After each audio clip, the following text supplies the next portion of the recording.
Hefst nú umræðan. Til máls tekur hv. 7. þingmaður Reykjavíkurkjördæmis norður, Björn Leví Gunnarsson. Virðulegi forseti. Það er þörf á efnislegri umræðu ákvörðun ráðherra að birta ekki skýrslu eignir Íslendinga í skattaskjólum og hverjar afleiðingarnar af þeirri ákvörðun eiga að vera. Efni skýrslunnar er sannarlega merkilegt, eins og kemur fram í áliti umboðsmanns Alþingis að þær upplýsingar sem þar koma fram varða almannahag. Tekjutap upp á milljarða króna árlega. Ráðherra hefur líka viðurkennt að það hafi verið mistök að birta ekki skýrsluna fyrir kosningar.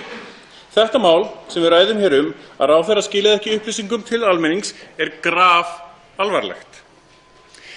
Í siðareglum ráðherra er skýrt það kveðið að ráðherra skuli hafa frumkvæði af því að birta upplýsingar sem varða almannahag. Og til þess að taka allan vafa úr umræðinni í þessu máli, þá bið ég ráðherra að svara eftirfarandi spurningum á eins skýran, skilmerkilegan og heiðarlegan hátt og honum ber þegar hann ávarpar þing og þjóð. 1. Hvenær telur ráðherra að skýrslan hafi verið tilbúin til birtingar? 2. Þar sem skýrslan var birt og meðan Alþingi var ekki starfandi, af hverju var ekki hægt að birta hana fyrir kosningar, jafnvel eftir að þingi var slitið? 3. Varðar skýrslan almannahag, efni hennar? 4. Braut ráðherra gegn 6. grein lið C í siðareglum ráðherra með því að taka ákvörðun að skýrslan skyldi ekki birt þingi og þjóð leið og ráðherra fékk kynningu á henni 5. október 2016, heldur 3 mánuðum síðar eftir kosningar. 5. Með tilliti til aðkomu sinnar að viðskiptum í gegnum félagi í skattaskjóli, af hverju var ráðherra ekki vanhæfur til að taka ákvörðun birtingu skýrslunnar? Virðulegi forseti, síðan þessi feluleikur með skýrsluna komst upp hefur ítrekað verið tönnlast á því að skýrslunni hafi verið að skila til þingsins. Já, skýrslunni var skilað að lokum eftir að það komst upp að ráðherra sat á skýrslunni. Það jafnast við að skila þýfinu þegar stuldurinn kemst upp. Það afsakar ekki þjófnaðinn. Skaðinn er skeður. Það er búið að kaupa miða og fara í frí til Panama. Það er líka sífellt endurtekið að nú sé kominn tími til þess að ræða efni skýrslunnar. Það er alltaf verið að ræða efni skýrslunnar. Það verður haldið áfram að ræða efni skýrslunnar. Það er mjög mikilvægt. En þetta eru hins vegar umræðu það af hverju upplýsingarnar úr henni skiluðu sér ekki til almennings. Virðulegi forseti, það er kominn tími til þess að ráðherra svari fyrir þá ákvörðun sína að birta ekki skýrsluna og ræða hverjar afleiðingar af þeirri ákvörðun eiga að vera. Og ég hlakka til að heyra skoðanir þingmanna á því hverjar afleiðingarnar ættu að vera og af hverju. Og ég bið þingmenn að hafa þetta í huga. Við hérna inni erum ekki almenningur. Við vinnum í almenningsþágu. Ráðherrar bera þar mesta ábyrgð og eitt af ábyrgðarhlutverkum ráðherrar er að miðla upplýsingum. Ekki bara miðla upplýsingum til þingsins, heldur til almennings. En 6. grein siðareglna fjallar einmitt upplýsingagjöf samskipti við almenning, ekki við þingið. Hvað þýðir þá þegar ráðherrar getur bara sleppt því að fara eftir siðareglum sem þeir setja sjálfum sér lögum samkvæmt? Er það traustvekjandi? Er það eitthvað ábyrgt? Er það ekki misbeiting valds þegar ráðherra sem stundaði viðskipti í gegnum skattaskjól ákveður að fela skýrslu viðskipti Íslendinga í gegnum skattaskjól rétt fyrir kosningar sem var flýtt vegna skattaskjóla viðskipta? Hagsmunaáreksturinn er augljós. Kosningasamhengið er augljóst. Sá sem valdið hafði, þrátt fyrir hagsmunatengsl og þrátt fyrir siðareglur, ákvað að fela upplýsingar sem kjósendur áttu rétt á að fá. Með því þá sveik ráðherra kjósendur. Ráðherra með misbeitingu á valdi sínu kom í veg fyrir að kjósendur gætu fyrir kosningar lagt eigið mat á þær upplýsingar sem koma fram í skýrslunni. Trúnaðarbrot gerast ekki alvarlegra en þetta. Virðulegi forseti, háttvirtir þingmenn, það er óásættanlegt að ráðherra geri svona. Ekki bara umræddur ráðherra, heldur allir ráðherrar. Ráðherrar núna, ráðherrar framtíðarinnar. Þingmenn verða að krefjast agaðri vinnubragða, Alþingis vegna og þjóðarinnar vegna. Forseti, þingmenn eru með umboð frá þjóðinni og einungis bundnir af eigin sannfæringu. Hvað segir sannfæring eða samviska þingmanna þessi svik? Afsaka þingmenn verknaðinn með því að það hentar stöðu þeirra persónulega? Telja þingmenn sig vera ábyrgðarlausa með því að gera ekki neitt? Telja þingmenn af hverju skilja þeir ekki hversu alvarlegt þetta brot er? Hvað gerist næst þegar einhver ráðherra stingur upplýsingum í skúffu? Á ekki að gerast. Ef afleiðingarnar eru engar núna, af hverju ættu að vera afleiðingar seinna? Og ef það verða afleiðingar seinna af svona svikum, af hverju þá ekki núna? Geta háttvirtir þingmenn sagt heiðarlega að sama hver eigi hlut, sama hvenær, þá eiga afleiðingarnar af svona svikum að vera nákvæmlega engar? Auðvitað ekki. Því bið ég þessa sérstöku umræðu þar sem forsætisráðherra getur útskýrt mistök sín, beðist afsökunar og sagt af sér. Máls tekur hæstv. Forsætisráðherra Bjarni Benediktsson. Virðulegi forseti, hér beint til mín nokkrum afmörkuðum spurningum, meðal annars hvaða lögreglur og réttarákvæði eða siðareglur ákvarði hæfi ráðherra. En í 3. grein stjórnsýslulaganna fjallað það hvenær ráðherra og aðrir opinberir starfsmenn séu vanhæfir til að fara með mál og hvenær þeim beri að víkja sæti.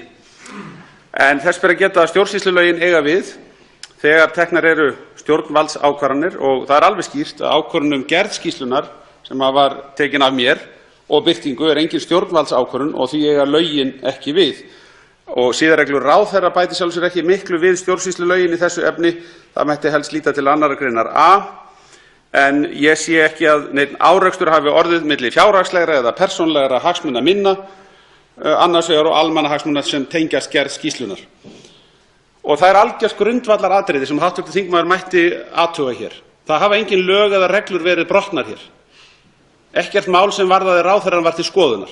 Ráðherrann hafði talið rétt fram, staðið skil á sínu.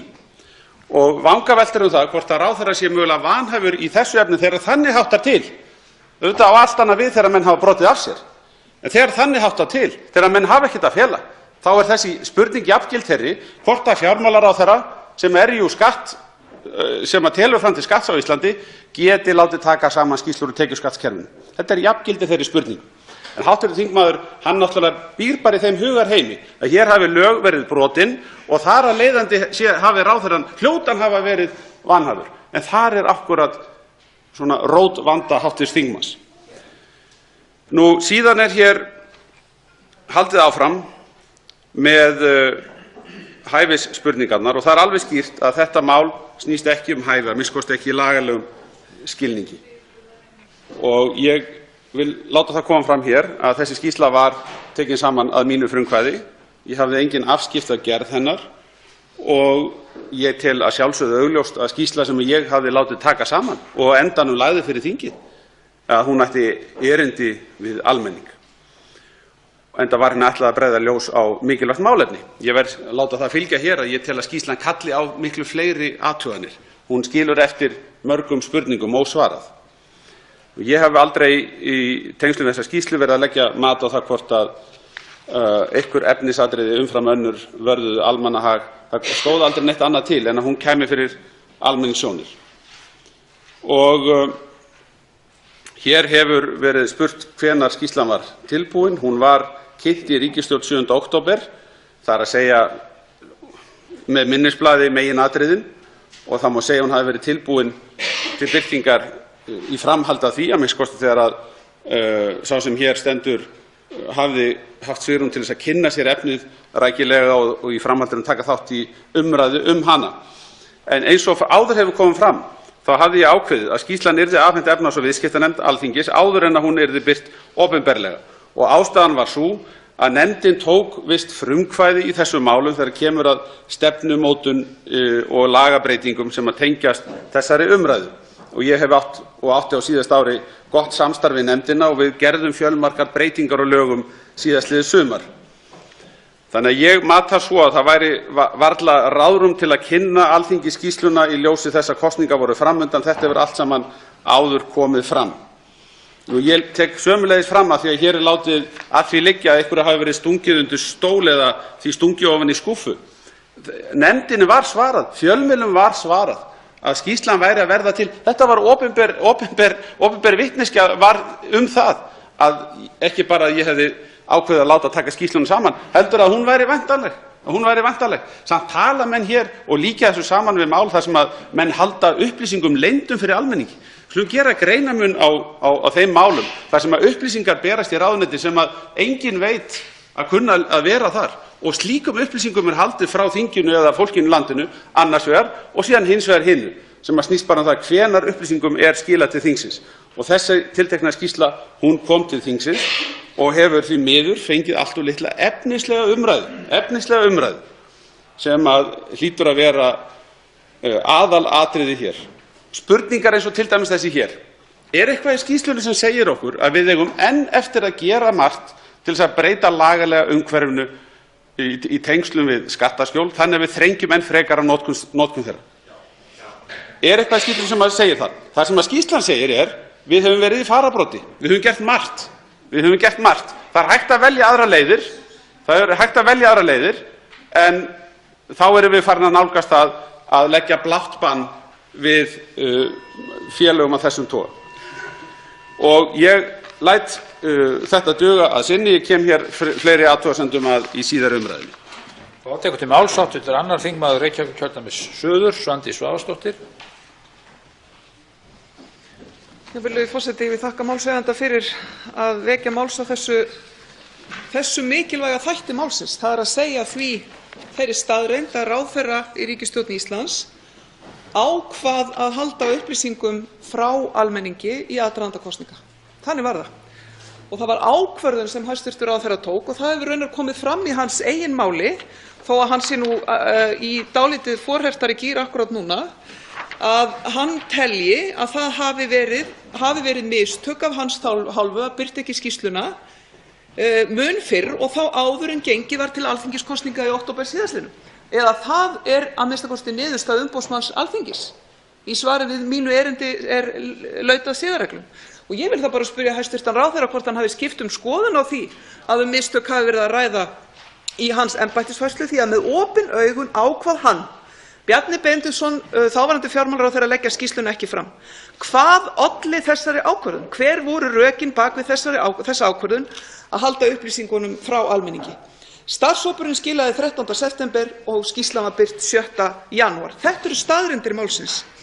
Siðareglur eru ekki settar til þess að Bjarna Benediktssyni eða einhverjum öðrum ráðherra í ríkisstjórn Íslands líði betur í vinnunni. Það er ekki þannig.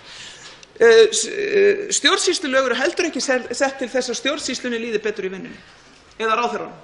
Þetta er allt saman regluverk sem við setjum til þess að almenningur sé varinn gagnvart þeim sem kunna illa að fara með vald. Og það er nákvæmlega það sem við erum að horfast í augu við hér. Að ráðherra í ríkisstjórn Íslands tekur þá ákvörðun að halda upplýsingum frá almenningi, upplýsingum sem sannarlega höfðu áhrif á umræðuna í aðdraganda kosninga, og það, virðulegur forseti, dugar ekkert annað fyrir Alþingi Íslendinga í ljósi þess að hæstv. Ráðherra hefur sagt það í sjónvarpsfrétti hér að þetta hafi verið mistök, en að hann sem sækir umboð sitt til Alþingis biðji það sama Alþingi afsökunar. Þá tekur til máls hv. 6. þingmaður Norðvesturkjördæmis, Elsa Lára Arnardóttir. Hæstv. forseti, ég vil byrja að þakka hv. þingmanni Birni Leví Gunnarssyni fyrir að hefja þessa umræðu sem er afskaplega mikilvæg. En það er nú ekki langt síðan við hv. þingmenn ræddum umrædda skýrslu, en þá meira efnisinnihald hennar við hæstv. fjármálaráðherra, en við ræðum þetta með örlítið breyttu sniði við hæstv. forsætisráðherra. Ég ætla þá hér í þessari stuttu ræðu minni að leggja áherslu á sömu atriði og ég gerði í þeirri ræðu sem ég átti við hæstv. fjármálaráðherra, því að mér finnst eins og hæstv. forsætisráðherra mjög mikilvægt að við nýtum tækifæri jafnframt til að ræða efnislegt innihald. En þar spurði ég hæstv.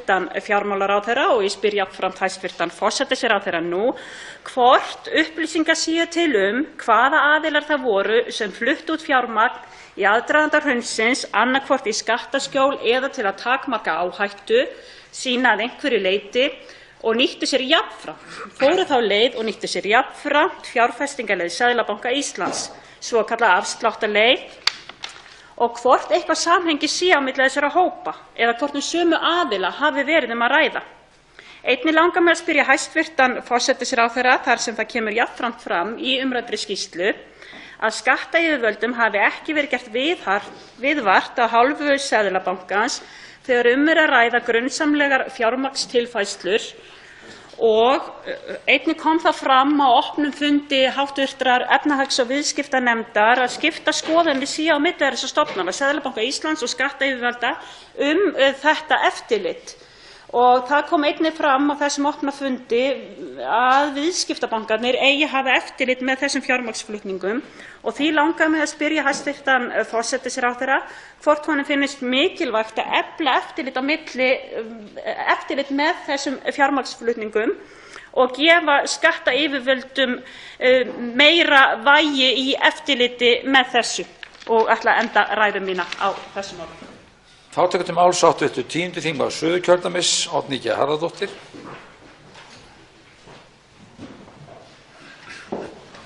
Herra forseti, með leyfi forseta vil ég lesa úr þingsályktunartillögu þingmannanefndar sem fjallaði rannsóknarskýrslu Alþingis og vitna í skýringar með henni traust þjóðarinnar á stjórnmálamönnum. Í þingsályktunartillögunni stendur meðal annars þetta: Brýnt að Alþingi og alþingismenn endurheimti traust þjóðarinnar með orðum sínum og athöfnum. Í skýringum stendur að grunnur fulltrúalýðræðisins verði að vera trúnaður, traust, gagnsæi og heiðarleiki. Grunsemdin ein sé næg til þess að trúnaðarbrestur verði og því verði stjórnmálamenn ætíð að haga orðum sínum og athöfnum út frá trúnaðarskyldum sínum við land og þjóð. Þingið sé hugsað sem vettvangur rökræðu almannahagsmuni en stjórnmálin hafa oft einkennst af kappræðu og átökum þar sem markmiðið að sigra andstæðinginn og sannfæra áhorfendur. Slík stjórnmál séu nánast dæmd til þess að vera ófagleg því að niðurstöður ráðist af aflsmunum fremur en góðum röksemdum sem byggjast á traustum upplýsingum. Ég minni á að þingsályktunartillagan var samþykkt samhljóða með 63 atkvæðum allra þingmanna. Ég rifja þetta upp hér til umhugsunar og bið hv. þingmenn að skoða orð hæstv. Forsætisráðherra hér fyrr í umræðunni og skoða þau orð sem hann hefur látið falla þessa skýrslu í ljósi þessa samþykktar Alþingis og einnig þau orð og þá staðreynd að skýrslan var tilbúin í september en ekki birt fyrr en í janúar eftir kosningar og stjórnarmyndunarviðræður. En hugsanlega það svo að hæstv. forsætisráðherra átti sig vel á því að upplýsingar skattsvik Íslendinga varði almannahag en mat hans sé að almannahagur felist í því að sem flestir kjósi Sjálfstæðisflokkinn og þess vegna hafi hann ekki birt skýrsluna í aðdraganda kosninga. Þá tekur til máls hv. 10. þingmaður Suðvesturkjördæmis, Þórhildur Sunna Ævarsdóttir.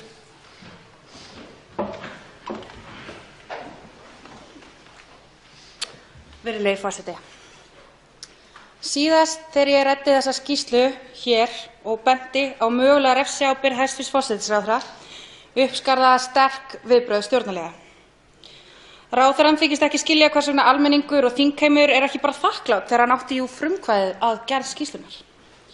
En hæstv. ráðherra kýs með þessum rökum að líta fram hjá lagalegri skyldu sinni til þess að skila skýrslunni tímanlega. Skýrslu sem stútfull af upplýsingum mikilvæg kosningamál. Enda sá hæstv. ráðherra ekki ástæðu til þess að setja umrædda skýrslu í kosningasamhengi. Viðbrögð hæstv. ráðherra koma svo sem ekkert á óvart. Þetta ekki fyrsta skiptið sem ráðherrann leynir upplýsingum skattaskjól, segir þingi og þjóð ósatt tengsl sín við þessi þjófabæli og ræðst svo reiður á þá sem benda á æpandi vanhæfi ráðherrans. Enda hæstv. ráðherrann sjálfur í Panama-skjölunum. Sællar minningar. Þetta heldur ekki fyrsta skiptið sem hæstv. ráðherra misbeitti valdi sínu til þess að blekkja kjósendur. Það ekki gleymt hvernig hann beitti sig gegn kaupum á gögnum sem innihéldu hugsanlega upplýsingar þjónustu glæpasamtakanna Mossack Fonseca, já, glæpasamtök, þeir hafa báðir verið handteknir stofnendurnir fyrir skipulagða glæpastarfsemi, við hæstv. ráðherra og fjölskyldu hans. Nei, virðulegi forseti. Það kemur mér ekki á óvart að hæstv. ráðherra Bjarni Benediktsson noti hér enn og aftur sömu brögð og hann gerir í hvert skipti sem upp kemst skýrslu undanskot eða misnotkun valdheimilda hæstv. ráðherra, enda gamalreynd taktík Sjálfstæðisflokksins.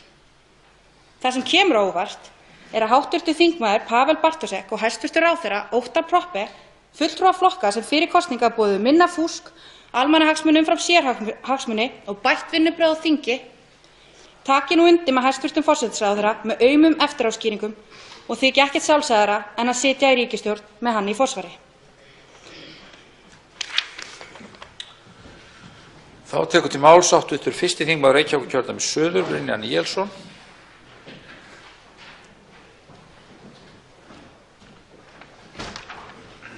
Hæstv. forseti. Þessi umræða, ég tala ekki hjá síðustu ræðumanni, kemur mér ekki á óvart þegar þetta málefni er til umræðu.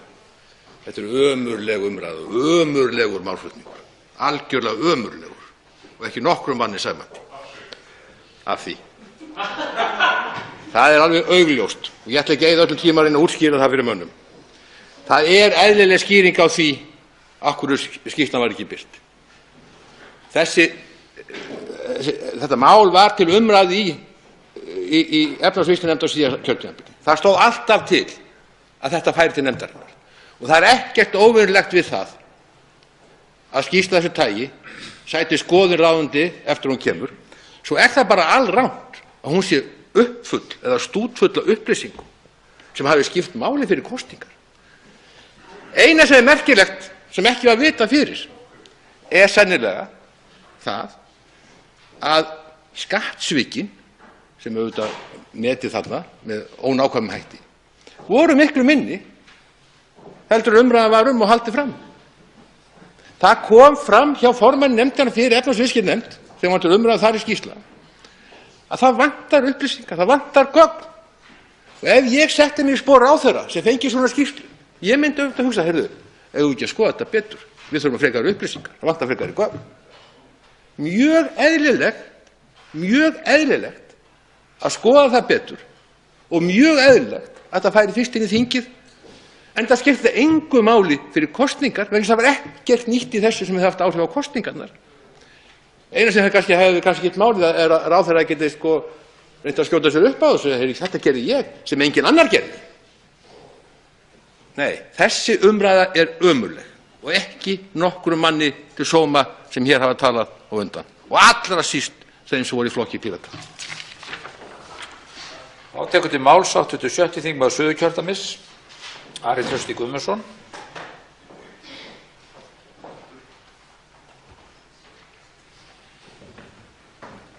Hæstv. forseti. Ég ætla að víkja aðeins frá þessari efnislegu umræðu og hyggja að verklagi og siðfræði. Ég hef gert það áður, þetta er í annað sinn í þessum sal.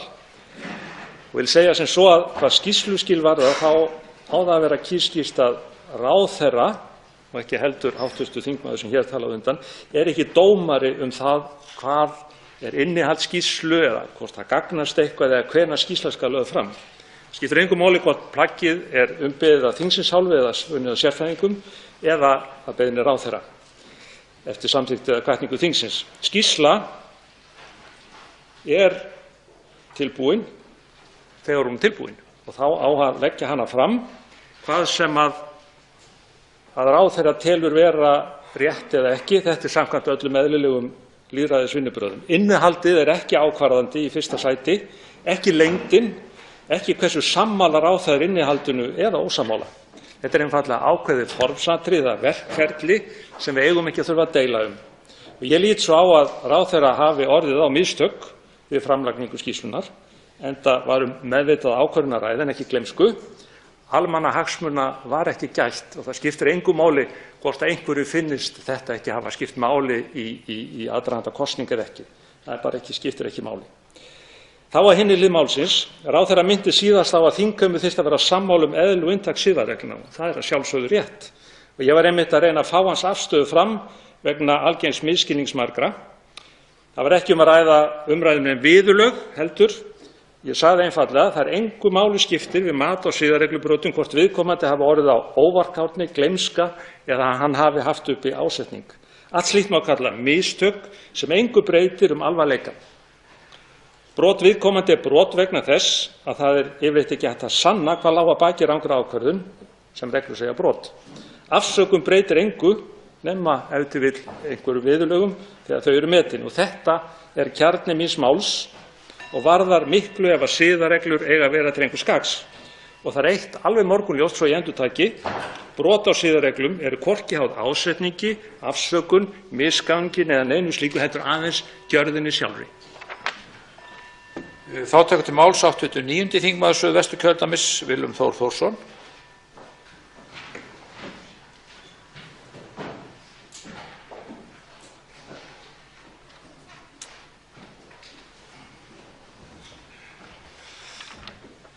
Hæstv. forseti. Ég vil þakka málshefjanda, hv. þingmanni Birni Leví Gunnarssyni, þessa umræðu. Það er vel að hv. þingmaður vilji vekja máls á opnari og skilvirkari stjórnsýslu og stöðugt ástæða til, virðulegi forseti, að bæta vinnubrögð og virkt aðhald. Hæstv. ráðherra hefur svarað þeim spurningum sem felast í helstu áherslum hv. þingmanns. Ég ætla ekki að bæta þar eða reyna að leggja dóm á, en hæstv. ráðherra hefur sjálfur viðurkennt að æskilegt hefði verið að birta skýrsluna þá og þegar hún var tilbúin, enda átti skýrslan fullt erindi við alla og þá er það eðlilegt, og ég vil leggja áherslu á það hér, samhengi þess sem hún er unnin í, að skýrslan var hluti af viðamiklum aðgerðum og viðbrögðum síðustu ríkisstjórnar hæstvirtrar, beint gegn meintum skattaundanskotum og umfangi aflandsfélaga og notkun skattaskjóla. Það var og mikil samstaða í þinginu um þessa aðgerðaáætlun stjórnvalda. Og það er mikilvægt í þessari umræðu að það komi fram að viðbrögðin voru sterk og þau voru raunveruleg, meðal annars með samþykkt laga þessa efnis og í samræmi við alþjóðlegt samstarf á þessu sviði, og þar að auki í samþykkt þessara laga voru loks lögfestar reglur til að vinna gegn þunnri eiginfjármögnun. Hvort að tilefni sé til að setja nánari reglur eða skýrari ramma slík skýrsluskil má auðvitað vel vera, og verður það þá vonandi og væntanlega tekið upp í viðkomandi nefndum. Tímarammann frá því skýrsla er afhent og þar til hún er birt opinberlega, og þá algjörlega óháð því hver niðurstaðan er eða hvaða staða er uppi í pólitíkinni. Hins vegar eru niðurstöður skýrslunnar það mikilvægast af öllu í þessu máli í mínum huga og einfaldlega árétting á þeim vanda sem skattaskjólin eru og liður í því að uppræta hann. Þá tekur til máls hv. 10. þingmaður Suðurkjördæmis, Oddný G. Harðardóttir.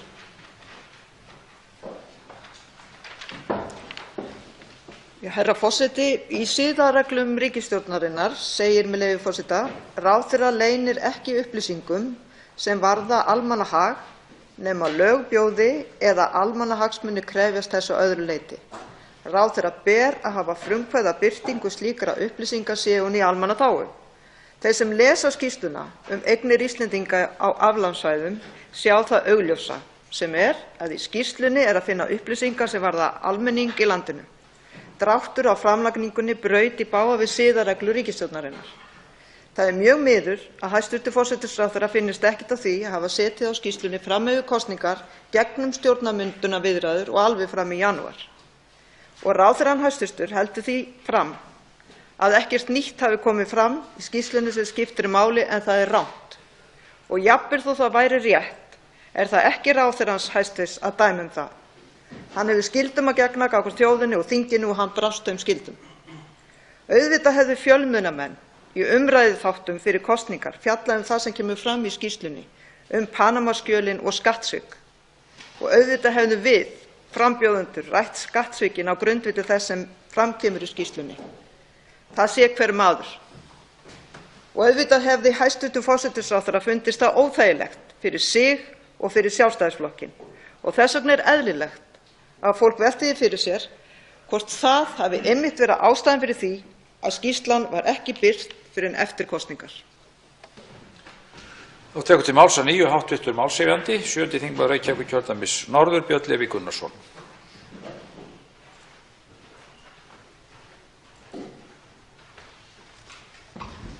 Virðulegi forseti, hér er margt tekið til og sérstaklega og endurtekið að ráðherra segist hafa haft frumkvæði, þar sem hann segir sjálfur í viðtali við RÚV að hugmyndin hafi orðið til í samræðu við efnahags- og viðskiptanefnd.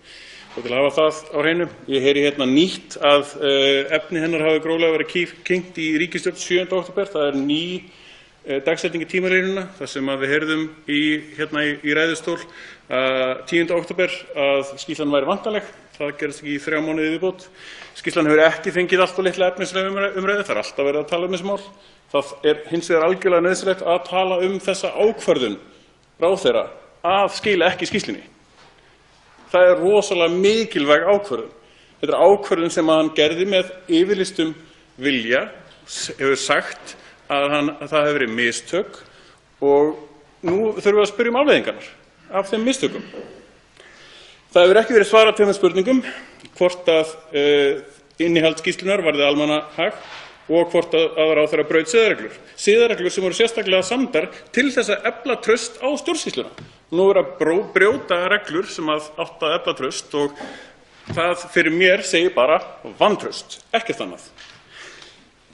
Hér er útskýrt á málefnalegan hátt hverjar athafnir ráðherra voru, hvernig þær eru svik við kjósendur og ég bið bara einfaldlega afleiðingar og svoleiðis spurning kölluð ömurleg umræða. Það dæmir sig bara sjálft.